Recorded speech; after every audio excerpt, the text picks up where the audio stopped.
Bismillahirrahmanirrahim. Assalamualaikum warahmatullahi wabarakatuh. Untuk memulai pembelajaran pada pagi hari ini, marilah kita berdoa menurut kepercayaan kita masing-masing agar diberi kemudahan dalam memahami materi. Berdoa mulai. Selesai. Alhamdulillah. Bagaimana Alvin kabarnya? Sehat. Alhamdulillah. Nah, kemudian pada pertemuan ini kita masuk ke KD 3.6, yaitu menganalisis isi, struktur, dan kebahasaan dalam ceramah. Kemudian indikator pencapaian kompetensi yang pertama, menentukan bagian-bagian dalam ceramah yang dibaca dengan tepat sesuai petunjuk pengerjaan. Kemudian indikator yang kedua, menganalisis serta menuliskan kaidah kebahasaan yang terdapat dalam teks ceramah yang dibaca sesuai petunjuk pengerjaan. Nah, kemudian tujuan pembelajaran pada pagi hari ini yaitu setelah membaca teks ceramah, siswa diharapkan mampu menuliskan bagian-bagian dan ketika mendengarkan ceramah, apa manfaat yang Alvin peroleh? Mendapat informasi baru. Informasi baru, ya, itu benar. Nah, untuk itu nanti kita cermati teks ceramah yang ada di buku yang kita pegang di laptop. Nah, nanti bersama-sama mencari struktur atau bagian-bagian ceramah dan menentukan kaidah kebahasaan teks ceramah.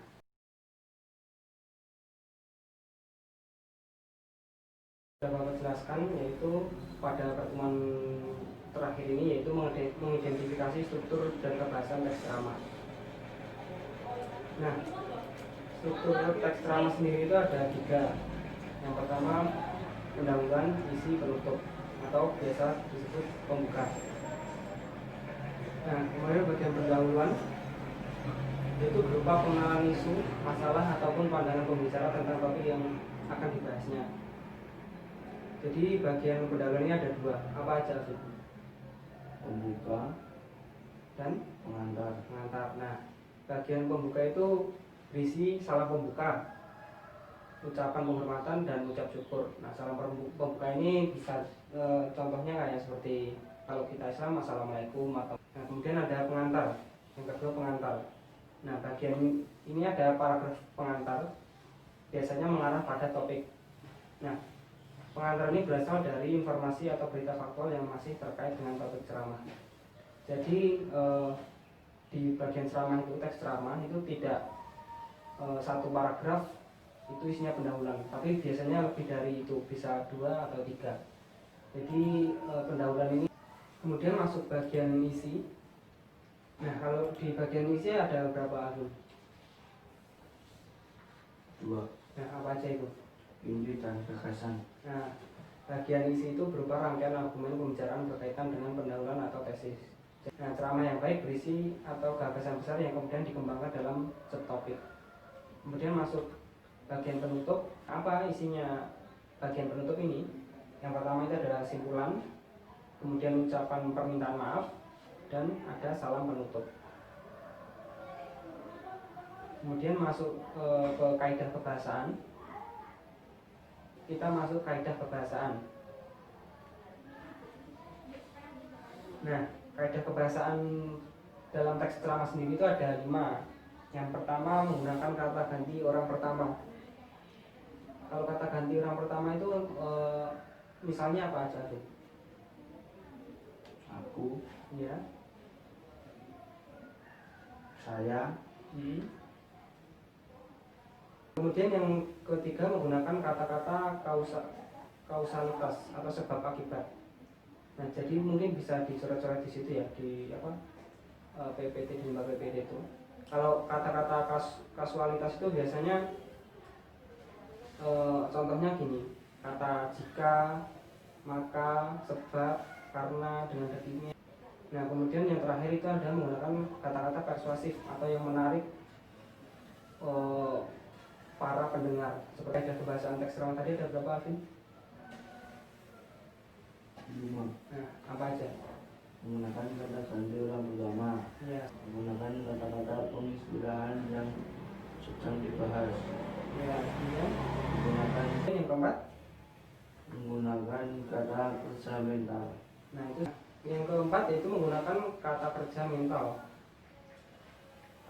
Kata kerja mental ini contohnya seperti diharapkan, memprihatinkan, memperkirakan, mengagumkan, menduga, bertindak. Yang terakhir menggunakan kata-kata persuasif, nah, itu yang mengajak atau menarik.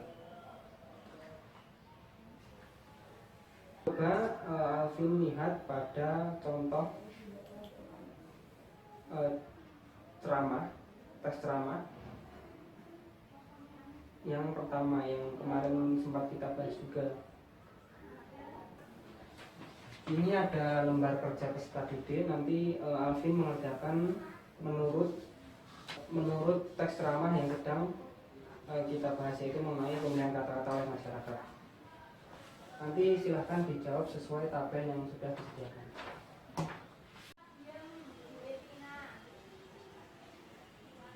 Oke, sebelum mengakhiri pertemuan pada pagi hari ini, ada pertanyaan tidak, Alvin? Nah, jadi sebelum mengakhiri kita review dulu ya. Jadi bagian tes ceramah tadi ada berapa? 3. Apa aja? Pendahuluan, isi, dan buku. Nah, kemudian kalau kaidah kebahasaan tadi ada 5. Itu kata ganti orang pertama, kata pengistilahan, sebab akibat, kata kerja mental, dan terakhir kata-kata persuasif. Jadi tidak ada pertanyaan ya Alvin mengenai teks ceramah ini. Nah, karena ini pertemuan terakhir, jadi pada pertemuan selanjutnya sudah tidak membahas mengenai teks ceramah, akan masuk KD baru. Untuk teks ceramah ini Bapak cukupkan. Jadi 2 pertemuan membahas teks ceramah ini, semoga Alvin mendapatkan dan mampu memahami materi tersebut. Dari pertama itu pengertian, kemudian manfaat mengenai ceramah, kemudian pada pertemuan terakhir ini yaitu struktur dan kaidah kebahasaan. Baiklah, mari kita tutup pertemuan pagi ini dengan membaca hamdalah bersama-sama.